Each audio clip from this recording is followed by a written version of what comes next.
Malcolm X, The Fire That Transformed a Nation. The night air in Omaha, Nebraska, carried the scent of fear on May 19, 1925. Inside a modest home on Pinckney Street, Louise Little labored to bring her fourth child into a world that seemed determined to crush black families before they could take root. Outside, hooded figures on horseback surrounded the house, their torches casting dancing shadows against the wooden walls. The Ku Klux Klan had come with a message for Earl Little, the outspoken Baptist preacher who dared to preach Marcus Garvey's gospel of black pride and self-determination in a city where such words were considered treason against the established order. The Klansmen shouted for Earl to come out, their voices thick with menace and Bourbon courage. Louise, heavily pregnant and terrified, opened the door and stood in the frame where they could see her condition. She told them Earl was away in Milwaukee, preaching at another Universal Negro Improvement Association meeting. The riders eventually dispersed into the darkness, but their threat hung in the air like smoke from their torches. Hours later, Malcolm Little entered the world, his first breath drawn in a house still trembling from hatred's visit. Policing. Earl Little was a man who refused to bow. Born in Reynolds, Georgia in 1890, he had witnessed enough of white supremacy's cruelty to fuel a lifetime of resistance. 4 of his brothers had been killed by white men, one of them lynched, and these deaths had carved into him a determination that his children would know their worth as human beings.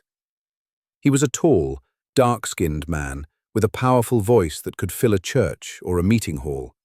And when he spoke about Marcus Garvey's vision of African peoples uniting across the diaspora, people listened with a hunger that frightened those who preferred black Americans docile and defeated. Louise Norton Little had been born in Grenada and carried herself with a dignity that some white people found unsettling. She was light-skinned enough to sometimes pass for white, a fact that filled her with conflicting emotions about the violence that had created such complexions in her family tree. She worked as a seamstress and spoke multiple languages, and she threw herself into the UNIA's work with the same fervor as her husband. She served as secretary and branch reporter, sending dispatches about their local chapter's activities to Negro World, the UNIA's newspaper. Together, Earl and Louise represented something dangerous in 1920s America: black people who refused to accept their assigned place in the racial hierarchy. The family couldn't stay in Omaha. The threats continued, and Earl's UNIA organizing was drawing too much attention from white supremacist groups who saw any assertion of black humanity as a direct challenge to their way of life. In 1926, when Malcolm was barely a year old, the Littles moved to Milwaukee, Wisconsin. The reprieve was brief. Within months, they relocated again, this time to Lansing, Michigan, where Earl hoped to find a community where he could preach and organize without constant terror stalking his family. Lansing provided no sanctuary. The Black Legion, a white supremacist organization similar to the Klan, but identifiable by their black robes instead of white, began targeting the Little family almost immediately. They saw Earl's activism as a threat to the racial order they were determined to maintain through violence and intimidation.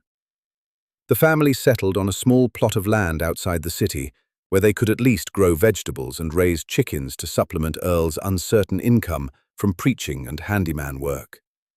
For young Malcolm and his siblings, there were moments of normalcy, of playing in the yard and helping with the animals, but the shadow of violence never fully lifted. Position often took Malcolm with him to UNIA meetings held in different people's homes throughout the area. The boy absorbed the passionate discussions about black history, African heritage, and the need for economic independence from white-controlled systems. He heard his father preach about the greatness of African civilizations when white people were still living in caves, about the deliberate destruction of black achievement in history books, about the necessity of black people controlling their own businesses and schools and communities. These ideas planted themselves deep in Malcolm's young consciousness, seeds that would later bloom into his own revolutionary philosophy. Priesthood came to a head on a cold night in 1929. Malcolm was 4 years old when he was jolted awake by shouting, gunshots, and the acrid smell of smoke. Flames were consuming their home, set deliberately by attackers who had shattered the windows and thrown in torches. Earl fired shots at the fleeing figures, but his family's safety was the priority. Louise grabbed the baby and screamed for the other children. They stumbled and tumbled over each other in the darkness and confusion, trying to escape the fire that was eating through their home with terrifying speed. They made it out just before the structure collapsed into itself, sending sparks spiraling into the night sky. The family stood in the yard, watching everything they owned turn to ash, while their white neighbors did nothing to help, and the fire department arrived too late to matter. The police investigation was perfunctory at best. Earl accused the Black Legion of arson, but authorities showed little interest in pursuing white men for crimes against a black family. The message was clear. Earl Little could not be protected by the law because the law did not see his family as fully human or deserving of justice. Despite this, or perhaps because of it, Earl persisted. He acquired a new plot of land and started rebuilding, working odd jobs while continuing his UNIA organizing and his preaching about black dignity and self-reliance. For Malcolm, these early years formed the foundation of his understanding about how power worked in America. He saw his father's courage and his mother's strength, but he also saw how white violence could destroy a family's security with impunity. He learned that speaking truth about racial injustice made you a target, that the institutions supposedly designed to protect citizens would not protect black ones, that survival required both vigilance and defiance. The Great Depression descended on America, making an already precarious existence even more desperate for black families. Earl continued his work despite the economic catastrophe, traveling to meetings and preaching on Sundays, trying to keep his family fed while maintaining his commitment to the movement. He was not a perfect man. He could be strict to the point of harshness, and his relationship with Malcolm was complicated by the boy's light complexion, which reminded Earl of the white violence that had created such skin tones in black families. But he was a man who stood for something, who refused to let his children grow up believing they were inferior to anyone. September 28, 1931, shattered everything.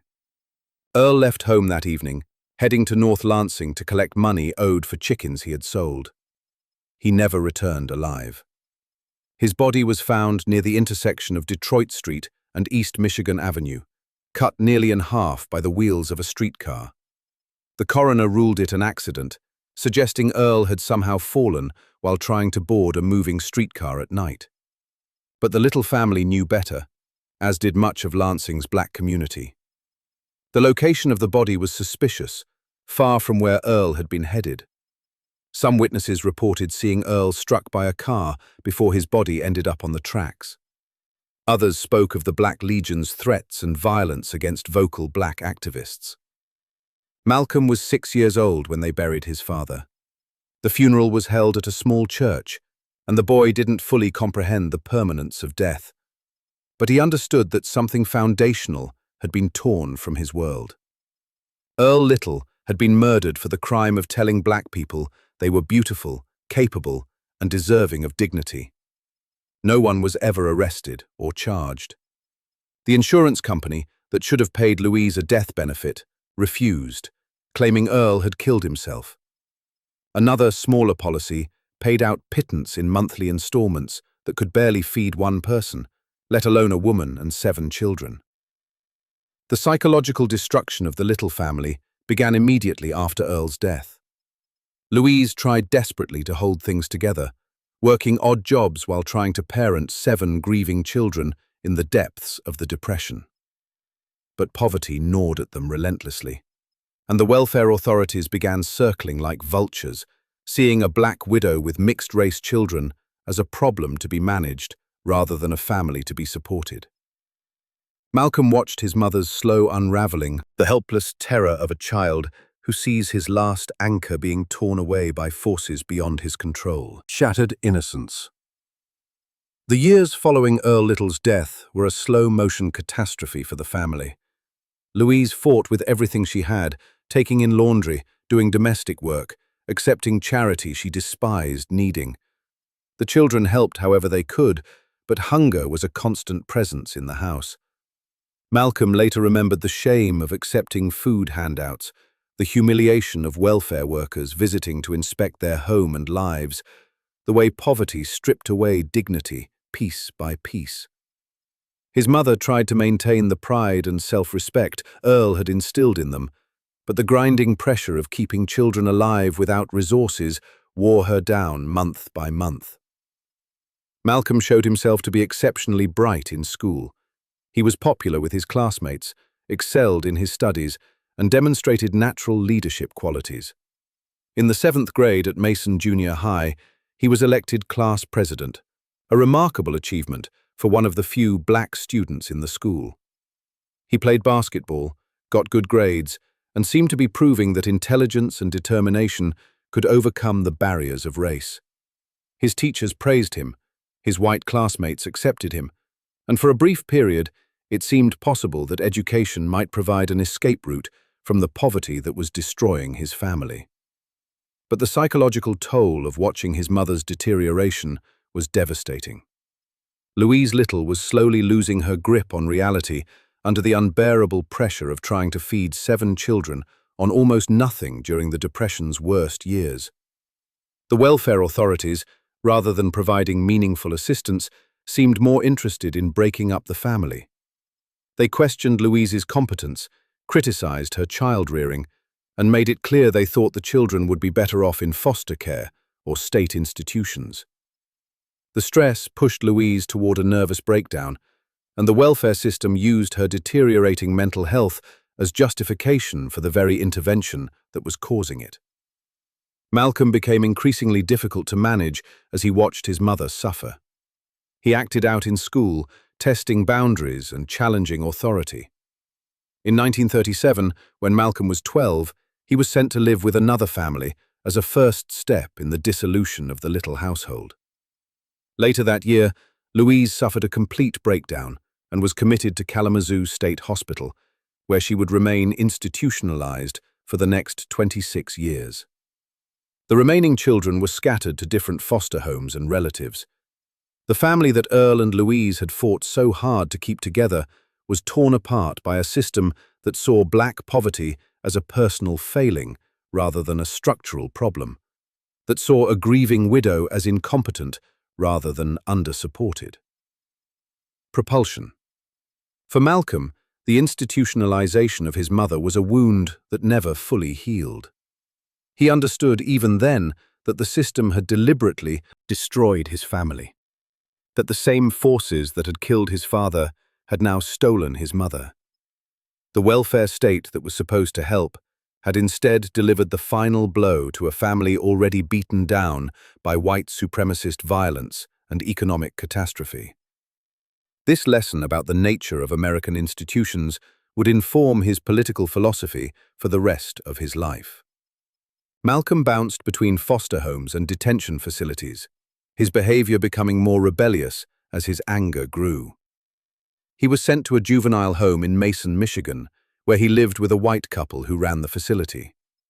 Despite his growing rage at the system, he continued to excel academically. He maintained his grades and even found moments of success in school activities. But the wound of his family's destruction festered beneath whatever success he achieved in the white world. The moment that crystallized Malcolm's understanding of his place in American society came during the 8th grade. He was talking with his English teacher, Mr. Ostrovsky, a man who seemed to like Malcolm and had always praised his academic work. Malcolm, still holding on to some thread of hope that education and hard work might lead to a better life, told his teacher he was thinking about becoming a lawyer. Mr. Ostrovsky's response was gentle in tone, but devastating in content. He told Malcolm that becoming a lawyer was not a realistic goal for a black person, that Malcolm should instead think about working with his hands, perhaps as a carpenter. It was good, honest work, the teacher assured him, more suitable for someone like Malcolm. Penned, the teacher's words, delivered with casual certainty about the limits of black ambition, shattered whatever faith Malcolm still had in the American promise of opportunity. Here was a man who claimed to respect him, who praised his intelligence and his work ethic, telling him with absolute confidence that his race made certain aspirations impossible. The teacher wasn't being cruel in his own mind. He was being practical, preparing Malcolm for the realities of a racist society. But what Malcolm heard was that no matter how smart he was, no matter how hard he worked, he would always be seen as fundamentally limited by his blackness. Something broke in Malcolm after that conversation. If the white world was never going to see him as equal, no matter what he achieved, then what was the point of trying to succeed on their terms? If education was just going to prepare him to accept his place at the bottom of the racial hierarchy, then education was a trap rather than a liberation. The anger that had been building since his father's murder and his mother's institutionalization found its outlet in rejection of the entire system that had destroyed his family and now sought to crush his aspirations. Malcolm began spending more time in Lansing's West Side, where black families lived in a segregated neighborhood away from white oversight. He found acceptance, understanding there that he couldn't find in the white homes and schools where he was supposed to be grateful for the crumbs of tolerance. He started dating white girls, deliberately flouting the racial boundaries that were supposed to contain him. His behavior became increasingly difficult for his foster families to manage, and the authorities moved him from one home to another, treating him as a problem child rather than a traumatized youth who had watched his family destroyed by systemic violence. In 1941, when Malcolm was 15, his half-sister, Ella Little Collins, from his father's first marriage, arranged to take custody of him. Ella lived in the Roxbury section of Boston, a thriving black neighborhood where Malcolm could escape the suffocating racism of small-town Michigan. Ella was a formidable woman, dark-skinned and proud, who had prospered through a combination of legitimate business and underground economy hustle. She represented a different model of black life than what Malcolm had known, someone who had carved out independence and dignity in a hostile world. The move to Boston would mark the beginning of Malcolm's descent into the criminal underworld, but it also opened his eyes to possibilities of black urban life he had never imagined in Michigan. For a 15-year-old who had watched his family destroyed and his dreams dismissed as unrealistic, the streets of Roxbury, and later Harlem, would offer a different kind of education, one that taught survival and hustling, but also the deep costs of a society that offered young black men so few legitimate paths to dignity and independence. Descent into darkness. Boston's Roxbury neighborhood exploded into Malcolm's consciousness like a revelation of what black life could be when lived outside the crushing weight of white supervision. Here were black people who owned businesses, dressed in the latest fashions, spoke with confidence, and moved through the world with a self-assurance he had rarely seen in Michigan. The colors were brighter here, the music was louder, the conversations were sharper. Malcolm had grown up in the trauma of violence and poverty, bouncing between white families who saw him as a charity case. Suddenly, he was surrounded by black people who answered to no one but themselves. Verizon worked to get Malcolm situated in a good school, hoping he would continue his education and make something of himself. She had resources and connections, and she wanted to give her younger half-brother opportunities their father would have wanted for him. But Malcolm was mesmerized by the nightlife, by the pool halls and dance venues, by the hustlers and musicians and numbers runners who seemed to live by their own rules. He got a job shining shoes at the Roseland Ballroom, where the greatest jazz musicians of the era performed and where Boston's black elite came to dance and socialize. Clang the Roseland was Malcolm's gateway into a world of style and sophistication he had never imagined. He watched the sharp dressers with their processed hair and expensive suits, the women in elegant dresses, the smooth operators who seemed to command respect wherever they moved. He studied how they talked, how they walked, how they negotiated the social hierarchies of urban black life. Malcolm had always been a quick study, and he absorbed the culture of the streets with the same intensity he had once brought to his schoolwork. Fingers, he began transforming himself from the country boy who had arrived from Michigan into someone who belonged in this world. He got his hair conked, a painful process involving lye that straightened his natural hair into the slick waves that were fashionable among young black men trying to look sophisticated. The burning of the chemicals on his scalp was excruciating, but Malcolm endured it as a kind of initiation into urban black masculinity. He bought his first zoot suit, the exaggerated style that was part rebellion and part performance, with its oversized jacket and high-waisted baggy pants that defied wartime fabric restrictions and respectable middle-class taste. Malcolm's natural charisma and quick wit made him popular at the Roseland.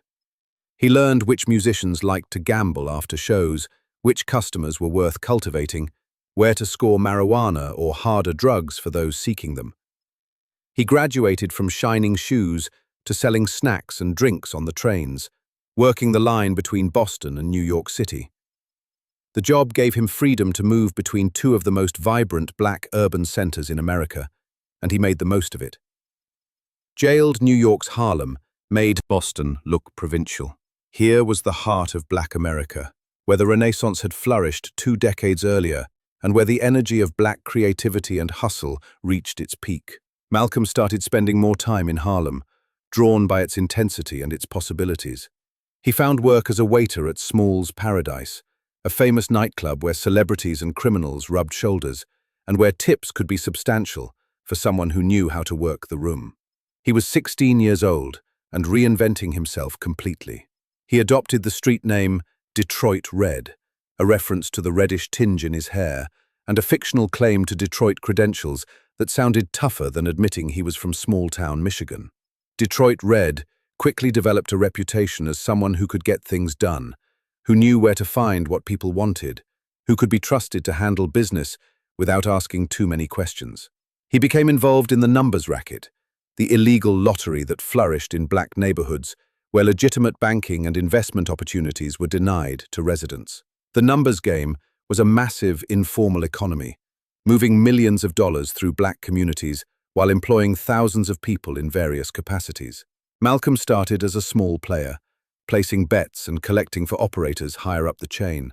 The work was illegal, but relatively low risk compared to other hustles, and it introduced him to the complex networks of underground economy that sustained many black urban neighborhoods. He learned how money moved, who had power, and how the system of favors and obligations worked on the streets. But Malcolm's ambitions and appetites pushed him toward more dangerous activities. He began using drugs more regularly, particularly marijuana and cocaine, which were easily available in the nightclubs and after-hours joints where he spent his time. The drugs numbed the pain of his past while fueling the manic energy of street life. He dressed in increasingly flamboyant style, wearing wild zoot suits and expensive shoes, his conked hair gleaming, a cigarette always between his fingers.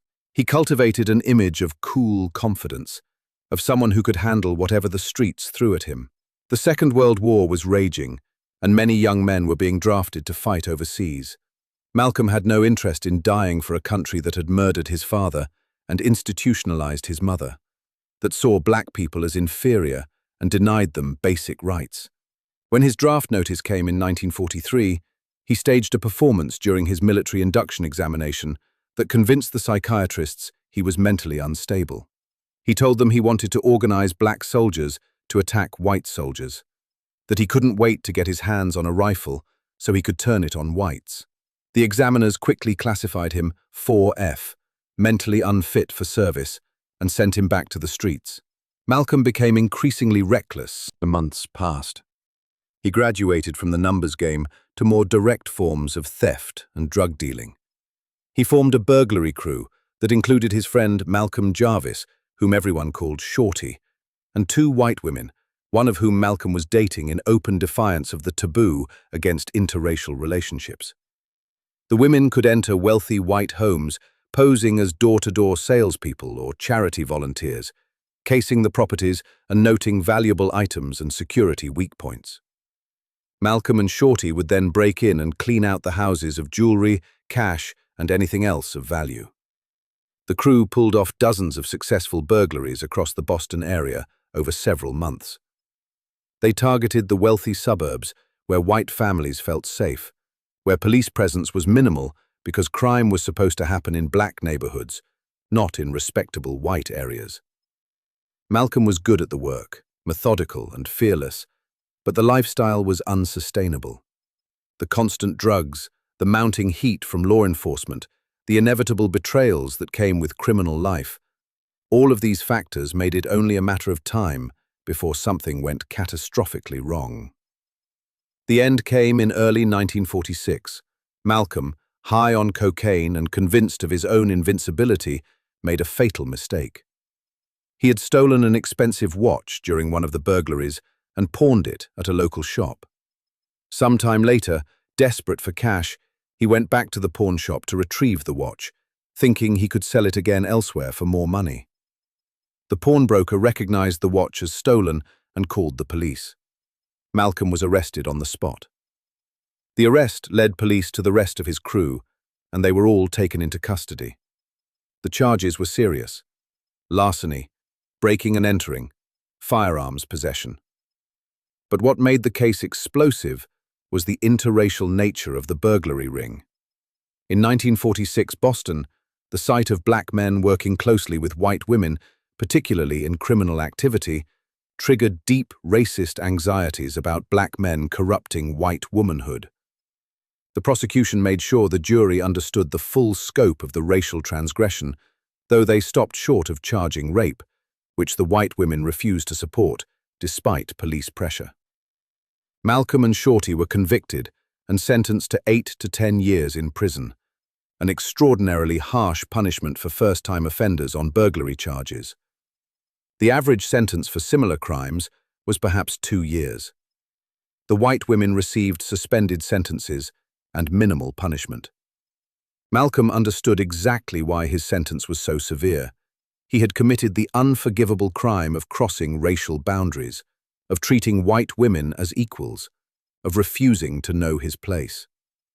The system that had destroyed his family was now locking him away for most of a decade. On February 27, 1946, at the age of 20, Malcolm Little entered Charlestown State Prison as inmate number 22843. He was angry, addicted, and convinced that his life was effectively over. He had no way of knowing that prison would become the site of his second birth, that the years behind bars would transform him from a small-time criminal into one of the most influential voices in American history. The descent into darkness was complete. What came next was a resurrection. Behind bars, the awakening. The first months in Charlestown State Prison were pure rage. Malcolm refused to conform to the prison routine, cursed out guards and inmates alike, and made it clear he had no respect for anyone or anything. The other prisoners gave him a nickname that stuck: Satan. He smoked constantly, rejected any talk of religion or rehabilitation, and seemed determined to make his imprisonment as miserable as possible for everyone around him. Malcolm Little had become a man who believed in nothing, who saw the world as fundamentally corrupt and cruel, who had no reason to hope for anything better than the cage he now inhabited. But something began to shift when Malcolm encountered a fellow prisoner named John Elton Bembry, though everyone called him Bimby.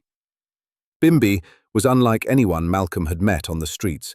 He was self-educated, articulate, and commanded a kind of respect that didn't come from violence or intimidation, but from the power of his mind and the dignity of his bearing.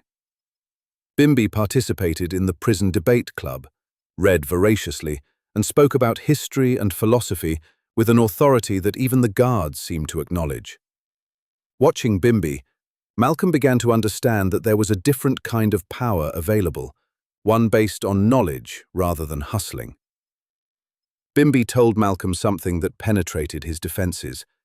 "You have a brain, but you're wasting it in ignorance." He challenged Malcolm to use his time in prison productively, to read, to learn, to develop the intelligence that was obvious to anyone who talked with him for 5 minutes. Malcolm initially resisted, but the seed was planted. He had always been smart, had always picked things up quickly, and somewhere beneath his cultivated street persona was the boy who had been class president and dreamed of becoming a lawyer before the world taught him those dreams were forbidden. Malcolm requested a dictionary from the prison library and began an extraordinary process of self-education.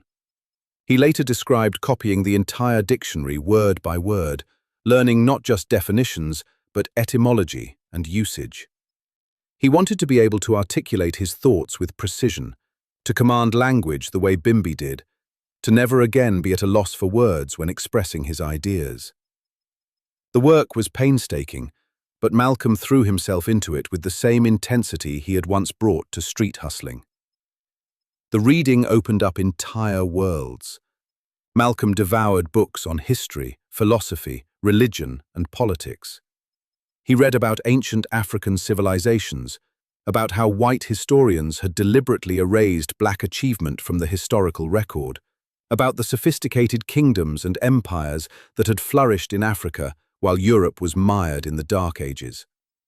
He read about slavery's economic foundations, about how the wealth of the Western world had been built on stolen African labor and stolen African resources.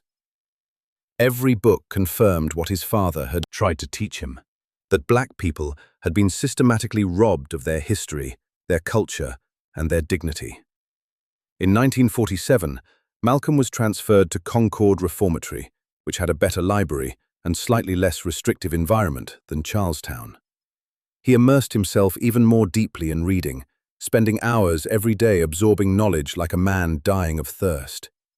He studied linguistics, anthropology, genetics, trying to understand the roots of racial hierarchy and the mechanisms of white supremacy. He was building a systematic understanding of oppression, gathering intellectual ammunition for battles he didn't yet know he would fight. Then came the letters from his siblings that would change everything.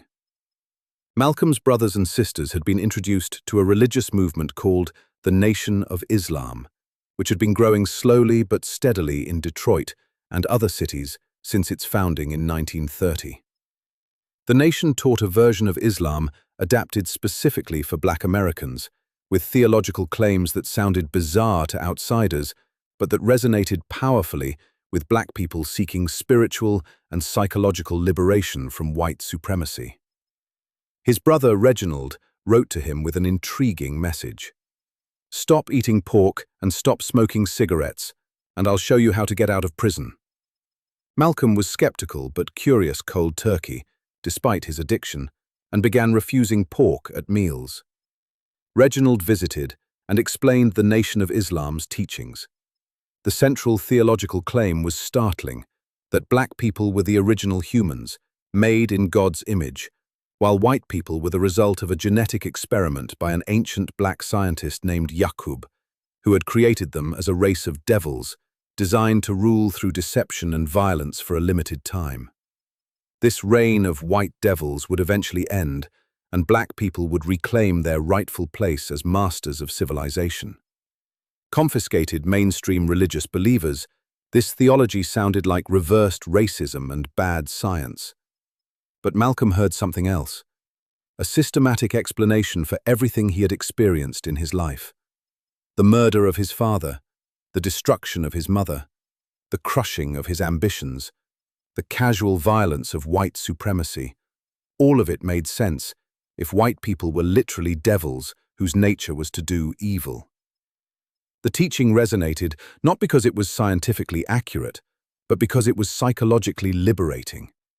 It transformed black people from victims of history into temporarily displaced royalty, and it transformed white oppression from a social problem into a cosmic drama with a predetermined outcome. Malcolm began corresponding with Elijah Muhammad, the leader of the Nation of Islam, who was himself in prison at the time for refusing to register for the draft during World War II.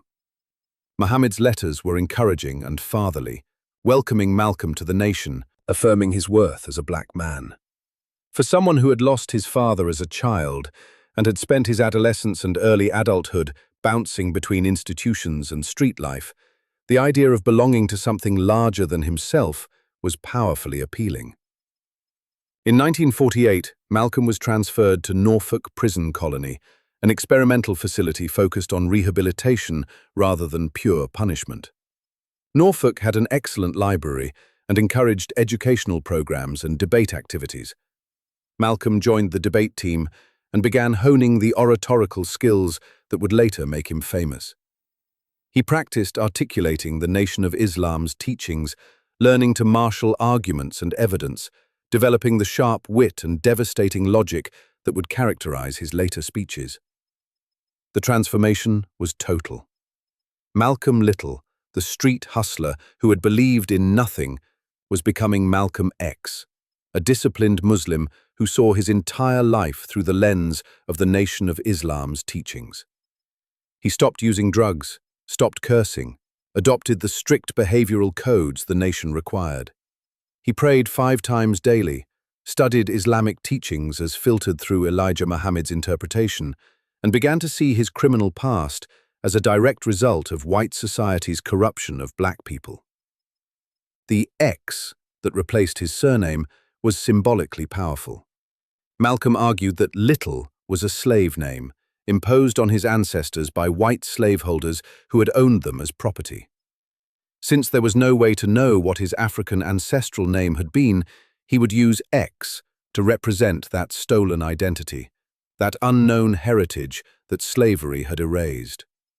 The X was both a rejection of white-imposed identity and a placeholder for an authentic African self that he could never fully recover, but could honor through its absence. Malcolm's intellectual development during his prison years was extraordinary. He later estimated he read more than 100 books, covering everything from Herodotus and Homer to contemporary genetics and anthropology. He was building a comprehensive intellectual framework, combining the Nation of Islam's religious teachings with his own analysis of history, economics, and politics. He was preparing himself for a mission he didn't yet fully understand, but could sense approaching. The prison authorities began to notice the change in Malcolm, though they didn't necessarily approve of it. His religious fervor and his increasingly outspoken advocacy for black prisoners made him seem potentially dangerous, a possible agitator who might cause trouble.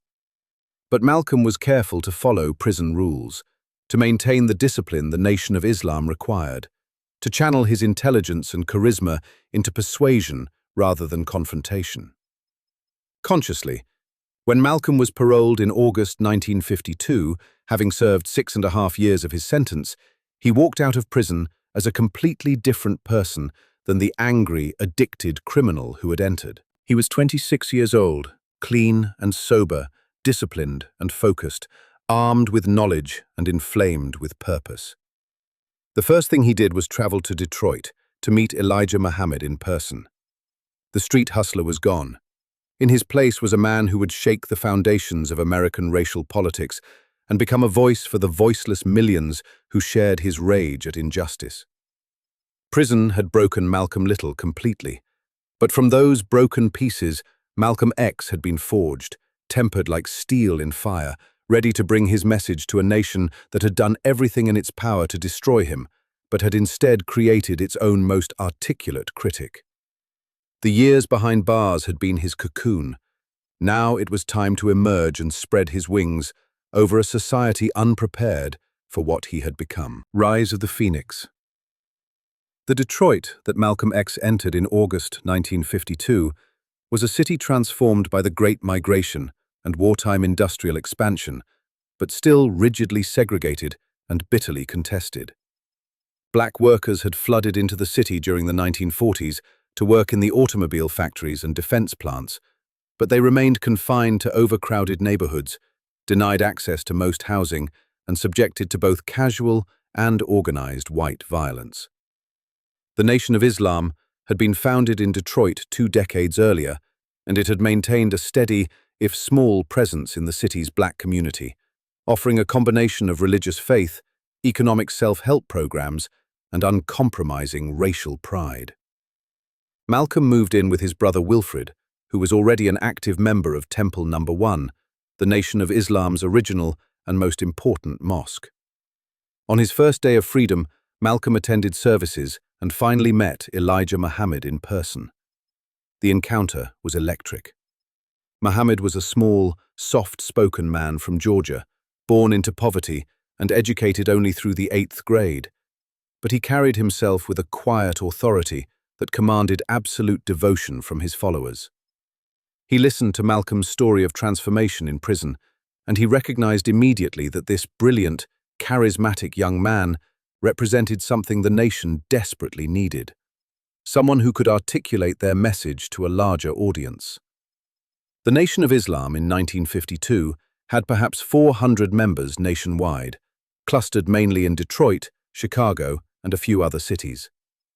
They were seen as a marginal group, strange in their beliefs and separatist in their politics, not taken seriously by either mainstream civil rights organizations or the broader black community. Most black Americans who were religious belonged to Baptist or Methodist churches, following traditions that went back to slavery days. The idea of black Islam seemed foreign and vaguely threatening to many people. But Elijah Muhammad had a vision of the nation growing into a major force, and he believed Malcolm X could help make that vision real.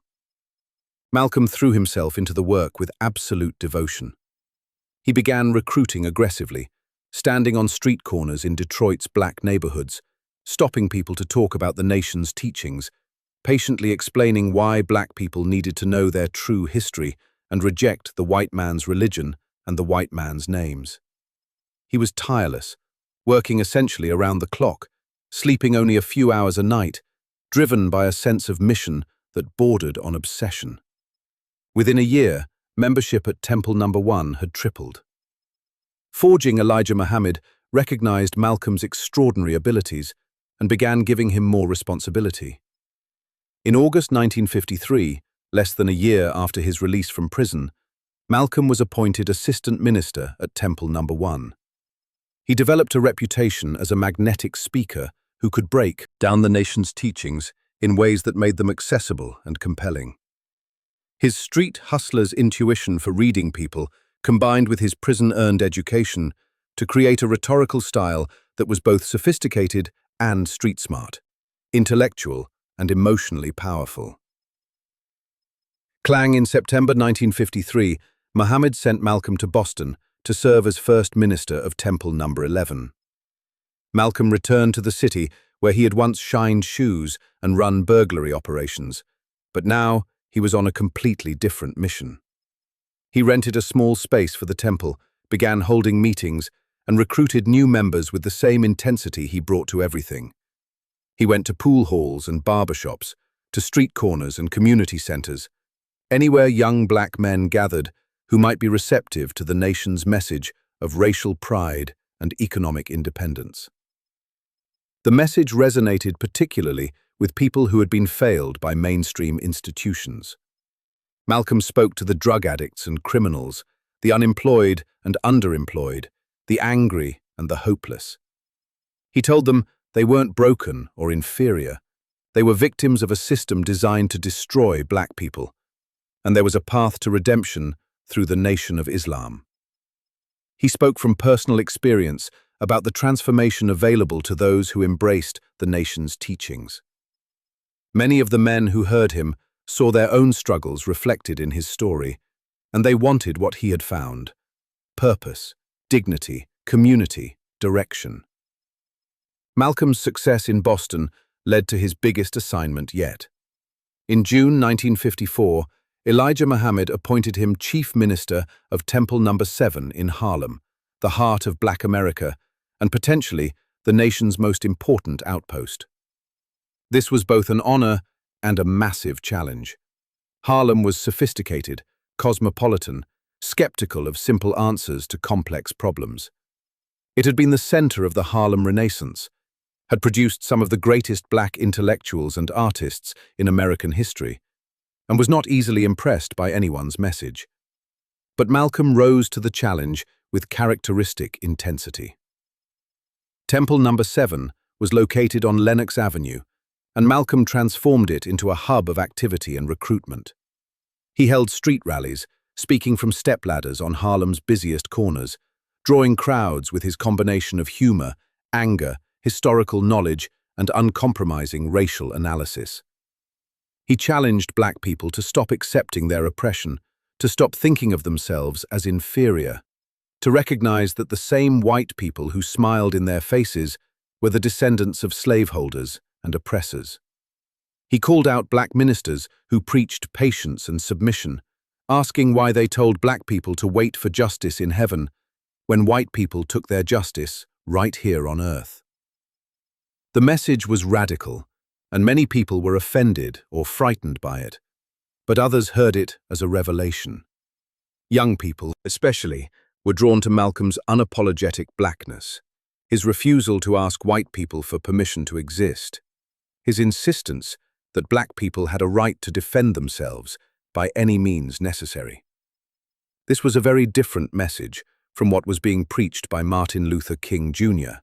and the Southern Christian Leadership Conference, with their emphasis on non-violence, integration, and appealing to white Americans' conscience.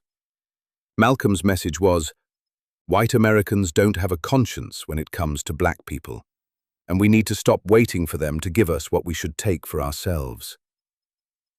Malcolm also established temples in Philadelphia, Hartford, and other East Coast cities, always following the same pattern: intensive recruitment, compelling speeches, building a core group of disciplined members who would then recruit others. His organizing ability was extraordinary, and the nation's membership began growing rapidly under his leadership. By 1955, the organization that had numbered in the hundreds was growing into the thousands. People were noticing. In January 1958, Malcolm married Betty Sanders, whom he had met at Temple No. 7. Betty was a nursing student from Detroit who had come to New York to complete her education. She had converted to the Nation of Islam and taken the name Betty X. She was intelligent, educated, and possessed an inner strength that Malcolm recognized and respected. They married on January 14th, the same day Betty received her nursing license, in a simple ceremony in Lansing, Michigan. Their marriage would produce 6 daughters over the following years: Atala, Kubila, Ilyasa, Gamila Lumumba, and twins Malika and Malak, the last 2 born months after Malcolm's death. Betty became Malcolm's partner in building the Nation of Islam's presence in New York. She managed the household, raised their growing family, and supported Malcolm's increasingly demanding schedule of speeches, meetings, and travel. Malcolm's marriage followed the nation's strict patriarchal structure initially, with the husband as absolute head of the household. But Betty gradually asserted her own expectations, and the relationship evolved into more of a mutual partnership than the traditional nation model allowed. Malcolm founded Muhammad Speaks, the Nation of Islam's newspaper, printing it initially in the basement of his home. He instituted a requirement that every male member of the nation had to sell a certain number of newspapers on the street each week, turning the publication into both a recruiting tool and a fundraising mechanism. Muhammad Speaks became an important vehicle for spreading the nation's message beyond its immediate membership, reaching thousands of black Americans with articles about black history, critiques of white supremacy, and news about the nation's activities. The Nation of Islam, under Malcolm's leadership, began attracting attention from mainstream media, though usually negative attention. White journalists were horrified by the nation's teachings about white people as devils and their rhetoric about racial separation. Black civil rights leaders dismissed the nation as extremist and counterproductive, arguing that their separatism played into white supremacists' hands and undermined efforts at integration. But Malcolm wasn't bothered by the criticism. He understood that controversy created visibility, and visibility created opportunities to spread the message to people who might never have heard of the nation otherwise. In 1959, a television documentary titled The Hate That Hate Produced brought Malcolm and the Nation of Islam to a national audience.